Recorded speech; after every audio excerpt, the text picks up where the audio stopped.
Hello everyone and welcome back to my YouTube channel Amit Gupta classes once again and I hope you are enjoying yourself। तो बच्चों आज का जो video है वो आपके लिए बहुत ही इम्पोर्टेंट है क्योंकि आज हम बहुत ही एक इम्पॉर्टेंट इन्फॉर्मेशंस के बारे में डिस्कस करने वाले हैं, जिसमें मैं आप लोगों को बताने वाला हूँ कि इस बार जो CBSE बोर्ड है वो अपने नए रूल के साथ इस बार आपका बोर्ड एग्ज़ाम लेने जा रही है, जैसा कि आप लोग स्क्रीन पर देख रहे होंगे। ठीक है, अगर आप तीसरे रो को चेक करें तो देखिए लिखा हुआ है कि इस बार आपका जो बोर्ड एग्ज़ाम है वो क्लास 10th का वो 2 बोर्ड एग्ज़ाम होगा। 2 board exam in class 10th from 2026 regarding this. ठीक है, तो ये क्लास 10th के उन विद्यार्थियों के लिए है जो इस बार परीक्षा बोर्ड एग्ज़ाम देने जा रहे हैं। तो इस बार लोग ध्यान सुन लें कि उनकी 2 बोर्ड एग्ज़ाम की परीक्षाएं इस बार क्लास 10th में कराई जाएंगी। ठीक है, थोड़ा सा संशोधन यानी आपका चेंजेस हुए हैं और इस चेंजेस में क्या क्या चीज़ें हैं चलिए इसको हम लोग आज देख लेते हैं और उसके बारे में हम लोग डिस्कस करते हैं। ठीक है, तो ये आपका ऑफिशियल अब फाइनली आ चुका है, 25 जून को आपका आया था। ठीक है, थोड़ा वीडियो मैं आपको लेट से दे रहा हूँ क्योंकि थोड़ा सा समय ना रहते हुए नहीं बना पाया। फिर भी आप लोगों को बहुत सारे बच्चे होंगे जिन्होंने ऑलरेडी इसको देख लिया होगा, पढ़ लिया होगा। जिनको नहीं समझ में आ रहा है कैसे क्या प्रोसीजर होगा उनको चलिए हम इसको आज डिस्कस कर लेते हैं। तो ये मान के चलिए कि इस बार आपका 2 बोर्ड एग्ज़ाम होने वाला है, एक आपका फरवरी मंथ में होगा, दूसरा आपका जून मंथ में होगा। चलिए इसको ओपन करते हैं और देखते हैं क्या इसमें इंफॉर्मेशंस हैं और कैसे इसको हम लोग डिस्कस करेंगे। देखिए, ठीक है, तो नोटिफिकेशन आपका 25 जून को ही आ चुका था। सब्जेक्ट आप देख ही रहे होंगे, 2 board examination in the class 10th from 2026 regarding this background. ठीक है, ये देखिए कुछ आपकी डिटेल्स दिए हुए हैं कि पहले कैसे होता था। नेशनल एजुकेशन जो पॉलिसी NPE था वो 2021 का, उसको थोड़ा सब्स्टिट्यूट किया गया, थोड़ा सा चेंजेस किए गए हैं। ठीक है, ये सब पहले के थे, कैसे कैसे एग्ज़ाम आपके होते थे ये सब आप पढ़िएगा। जो मेन इसमें आइए हम इस पर डिस्कस करते हैं। ठीक है, कि पहले कंपार्टमेंट एग्ज़ाम होता था, इम्प्रूवमेंट होते थे। ठीक है, तो इस बार का जो है ये देखिए आपका स्कीम है ऑफ 2 बोर्ड एग्ज़ाम। कंडीशंस क्या क्या होंगे, कुछ कंडीशंस हैं, जनरल कंडीशन। पहला तो ये है कि अगर आप 2 एग्ज़ाम देने अगर चाहते हैं तो पहला कंडीशन ये है कि it is mandatory for all the student to appear in the first board examination. यानी जो आपका पहला बोर्ड एग्जामिनेशन जो फरवरी मंथ में होगा वो सारे स्टूडेंट उसमें अपीयर होने चाहिए। ठीक है, तभी आप दूसरे एग्ज़ाम के लिए क्वालिफाई कर सकते हैं, अदरवाइज़ नहीं। तो पहला तो रूल यही मैंडेटरी कर दिया गया है कि आप सारे स्टूडेंट्स फर्स्ट पे जो आपका मेन एग्जामिनेशन बोर्ड का होगा उसमें अपीयर होना चाहिए। ठीक है, सेकंड कंडीशन बच्चों इसमें यह दिया गया है कि all passed and eligible student will be allowed to improve their performance in any of 3 subjected out of science, mathematics, social science and languages. ठीक है, कह रहा है कि जितने भी पास्ड स्टूडेंट्स हैं या जो एलिजिबल स्टूडेंट होंगे यानी जो योग्य होंगे, जिनके लिए बनाया गया है, योग्य स्टूडेंट जो होंगे उन्हीं को सिर्फ इम्प्रूव अलाउड किया जाएगा टू इम्प्रूव दियर परफॉर्मेंस, अपने परफॉर्मेंस को बेटर करने के लिए इन एनी ऑफ 3 सब्जेक्ट्स। ठीक है, ये कोई भी 3 सब्जेक्ट ले सकते हैं आप, साइंस, मैथ्स, ठीक है, सोशल साइंस या कोई भी लैंग्वेज। ठीक है, तो कोई भी 3 सब्जेक्ट में आप इसका परफॉर्मेंस को इम्प्रूव कर सकते हैं। बात समझ में आ गई। तीसरा अगर कंडीशन बात करें बच्चों तो इसमें दिया गया है if a student has not appear in 3 or more subject in first examination then he or she will not be allowed to appear in the second examination। समझ में आ गई बात कि अगर कोई भी बच्चा मान लीजिए स्टूडेंट है, अगर वो 3 या 3 से ज़्यादा सब्जेक्ट फर्स्ट एग्जामिनेशन में, ठीक है, अपीयर नहीं होता है तो उसको सेकंड एग्जामिनेशन में अलाउ नहीं किया जाएगा, यानी वो सेकंड एग्जामिनेशन अलाउ देने योग्य नहीं होगा, उसको अनएलिजिबल मान दिया जाएगा। ठीक है, वो अपीयर उसमें नहीं हो पाएगा। सच students will be placed in the essential repeated. ठीक है, तो ऐसे स्टूडेंट को ER लिख दिया जाएगा, मतलब एसेंशियल रिपीट, उनको दोबारा फिर से परीक्षा देनी पड़ेगी, वो भी नेक्स्ट ईयर आपका जब आएगा तब। ठीक है, तो इस चीज़ का आप लोग ध्यान रखेंगे। Category and take the examination only next year in the main examination in the month of February next year. ठीक है, तो ऐसे स्टूडेंट अगर ये 3 या 3 से ज़्यादा सब्जेक्ट में अपीयर नहीं होते हैं एग्जामिनेशन फर्स्ट ईयर में, तो वो एसेंशियल रिपीट में आ जाएंगे और उनको नेक्स्ट ईयर फरवरी मंथ में फिर से सारे पेपर की परीक्षा देनी पड़ेगी। ठीक है, फोर्थ जो आपका कंडीशन है, कहा गया है for student whose result in the first examination is compartment, such students will be allowed to appear in the second examination under the compartment category। ठीक है, ऐसे स्टूडेंट बच्चों जिनका पहले एग्जामिनेशन में कंपार्टमेंट आया है तो वे स्टूडेंट सेकंड एग्जामिनेशन जो सेकंड बोर्ड एग्ज़ाम होगा जून मंथ में, वो कंपार्टमेंट कैटेगरी में ही अपीयर हो सकते हैं और अपना एग्ज़ाम दे सकते हैं। ठीक है। फिफ्थ है, additional subject will not be permitted after the passing class 10th, student will not be allowed in the stand alone subject. ठीक है, जो एडिशनल सब्जेक्ट होते हैं, ठीक है, उसका नॉट बी परमिटेड, उन पर आपका परीक्षा देने के लिए उस पर परमिट नहीं दिया जाएगा। After passing the class 10th students will not be allowed in the stand alone subject.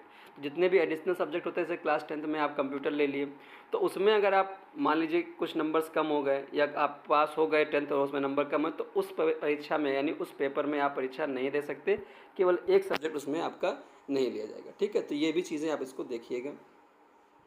कुछ और भी इसमें स्पेशल कैटेगरी है, स्कीम फॉर, तो ये आपके लिए है नहीं। ठीक है, कंडक्ट ऑफ इंटरनल एग्जामिनेशन, ये तो पता ही है कि जो मेन आपका बोर्ड एग्ज़ाम होगा जो फरवरी मंथ में होगा, उससे पहले ही आपका इंटरनल असेसमेंट लिया जाएगा।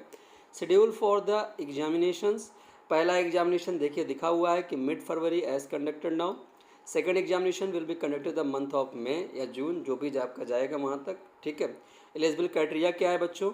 First examination will be the main examination, जैसा मैंने बताया कि जो पहला फरवरी मंथ का जो एग्जामिनेशन बोर्ड का होगा वही आपका मेन एग्जामिनेशन होगा। उसके बाद अगर आप पास कर लेते हैं या एलिजिबल हैं, eligibility appear to the first examination will be, आप पहले कि आपका जो क्लास 10th में एडमिशन हो बिल्कुल फ्रेश हो, सेकंड चांस कंपार्टमेंट का हो, यानी जो आपने इनका कंपार्टमेंट आया था उनका सेकंड चांस हो, वो दे सकते हैं पहला एग्जामिनेशन। जिनका प्रीवियस उससे पहले वाले एग्ज़ाम में यानी पहले बोर्ड के एग्ज़ाम में क्लास 10th में एसेंशियल रिपीट आया हो और इस साल देने जा रहे हैं, तो वो अपीयर हो सकते हैं। जो अपने नंबर को इम्प्रूव करना चाहते हैं वो इम्प्रूवमेंट एग्जामिनेशन वाले अपीयर हो सकते हैं। ठीक है, अब सेकंड एग्जाम में कौन कौन अपीयर हो सकता है बच्चों? तो पहला है कि improvement category up to the 3 main subject, किसी भी 3 मेन सब्जेक्ट में आप इम्प्रूवमेंट कैटेगरी में आप अपीयर हो सकते हैं सेकंड एग्जामिनेशन में। First and third chance compartment का हो, ऐसे व्यक्ति कर सकते हैं। ठीक है, कंपार्टमेंट प्लस इम्प्रूवमेंट वाले भी इसमें अपीयर हो सकते हैं, इनका कंपार्टमेंट आया हो या इम्प्रूव करना है तो वो डाल सकते हैं। Improvement for the student passed by the replacement of the subjects. ठीक है, तो ऐसे स्टूडेंट जो इम्प्रूवमेंट में पास हो गए हैं, ठीक है, और दूसरे सब्जेक्ट में बनाए तो वो कर सकते हैं। ठीक है, सिलेबस एंड एग्जामिनेशन, ये पूरा सिलेबस आपका आएगा, उसमें कोई दिक्कत नहीं है। ठीक है, रिजल्ट डिक्लेरेशन पर आ जाए, अगर आप देखें तो लिखा गया है कि रिजल्ट डिक्लेरेशन जो होगा वो examination by laws student will be declare, result the first examination will be declare in the month of the April. पहले जो एग्जामिनेशन का जो रिजल्ट होगा वो मंथ ऑफ अप्रैल में ही डिक्लेयर किया जाएगा। ठीक है, result of first examination will B month of June, result of the first examination will be declare in the month of April, और यहाँ पर first examination will be declare in the of June. अच्छा, ये जो main examination आपका फरवरी month में हो जाएगा बच्चों, वो जो आपका रिजल्ट होगा वो आपका कहाँ अवेलेबल होगा? डिजी लॉकर में। तो आप लोग अपने डॉक्यूमेंट्स के अकॉर्डिंग डिजी लॉकर बना लें। इस साल भी डिजी लॉकर में ही सारे डॉक्यूमेंट्स आपके भेजे गए हैं, ताकि आपको जो क्लास 10th 11th में एडमिशन लेना होगा तो एडमिशन में वहाँ से आप अपने रिज़ल्ट को निकाल सकते हैं, उसको प्रिंट आउट करा करके उसको एग्जाम एडमिशन में आप यूज़ कर सकते हैं, इससे आपका क्लास 11th में एडमिशन हो जाएगा, इससे कोई प्रॉब्लम नहीं आएगी। बाद में जब आपका रिज़ल्ट आ जाएगा, जो आपका मार्कशीट है वो ओरिजिनल आ जाएगी, तो आप उसको ले सकते हैं। ठीक है, तो यहाँ लिखा गया है this could be the use admission for class 11th if the student does not wish to appear the second examination for improvement, passing documents will be issue all the subject after the result of second examination. अगर आपने पहली बार पूरा पास कर लिया first examination में और आप दूसरा सेकंड एग्जामिनेशन नहीं देना चाहते हैं बच्चों, तो जो आपका डॉक्यूमेंट्स होगा वो सेकंड एग्जामिनेशन के बाद ही डिक्लेयर किया जाएगा, इसका भी बोर्ड ने बताया हुआ है। ठीक है, इस बार आपको मेरिट सर्टिफिकेट भी इशू किया जाएगा। ठीक है, लेकिन वो भी आपका second examination second board examination होने के बाद ही। ठीक है, और ये है पोस्ट रिजल्ट फैसिलिटी है।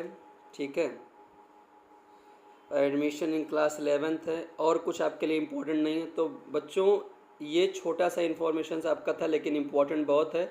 ये इस बार आपका 2 बोर्ड एग्जामिनेशन होगा, लेकिन अगर मैं बात करूं जो पहले के बोर्ड एग्जामिनेशन जो 2021, 22, 23 और 25 में 24 में हुए हैं, और जो अब इस बार 2025, 26 में होने जा रहा है, इसमें बहुत ज़्यादा चेंजेस नहीं है। बस उन्होंने सेकंड बोर्ड एग्जामिनेशन का नाम दे दिया है। बाकी सारे प्रोसीजर्स बच्चों वही हैं, इसमें कुछ नया नहीं इन्होंने डाला है। ठीक है, पहले भी बच्चे जो कंपार्टमेंट जिनका आता था वो कंपार्टमेंट का एग्ज़ाम जून मंथ में देते थे, जो इम्प्रूव कर रहे थे अपने मार्क्स में तो वो इम्प्रूवमेंट का एग्ज़ाम देते थे। ठीक है, जो फेल हो गए हैं वो नेक्स्ट ईयर आपका एग्ज़ाम देते थे, तो बात वही है। ठीक है, ऐसा कोई इसमें चेंजेस नहीं हुआ, बस इन्होंने इसका नाम दे दिया है सेकंड एग्जामिनेशंस, कोई और नई चीज़ें इसमें नहीं डाली गई हैं। तो ये हमें लगता है कि आपको बस थोड़ा सा पढ़ने की आवश्यकता है, जिससे कोई फ़ायदा इसमें है नहीं कि आपका सेकंड एग्जामिनेशन देना ही पड़े। आप पहले एग्जामिनेशन में ही अच्छे से रिजल्ट ले आए, ठीक है, तो वो बेटर ही है।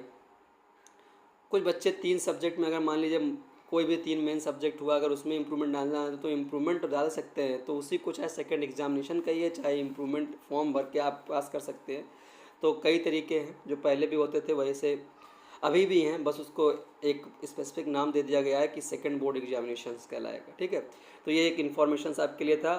ठीक है, हालांकि बहुत सारे बच्चों ने इसको ऑलरेडी पढ़ लिया होगा, देख लिया होगा। ठीक है, तो ये अगर आप चाहते हो कि इसकी पीडीएफ मिल जाए तो पीडीएफ भी मैं इसका लिंक बना के डाल दूंगा। अगर आपको नहीं मिल पाता है तो आप सीबीएसई बोर्ड एग्जामिनेशन पे एकेडमी में जा करके वहाँ से इसको डाउनलोड कर सकते हैं और सारी प्रोसीजर्स क्या क्या इन्फॉर्मेशंस हैं उसको अच्छे से पढ़ सकते हैं। हालांकि जो मेन आपके 5 जनरल कंडीशंस थे वो मैंने बता दिया कि एग्जामिनेशन कैसे आपका किया जाएगा, कैसे लिया जाएगा। ठीक है, तो इस तरीके से आप इसको देख लीजिए, पढ़ लीजिए और अपने अकॉर्डिंग इसकी बोर्ड एग्जाम की तैयारी स्टार्ट कर दीजिए। और इसमें कुछ है नहीं, और मिलते हैं ऐसे ही नए वीडियोज़ के साथ। तब तक आप एंजॉय करें और पढ़ाई जारी रखें। ठीक है, ओके, थैंक यू।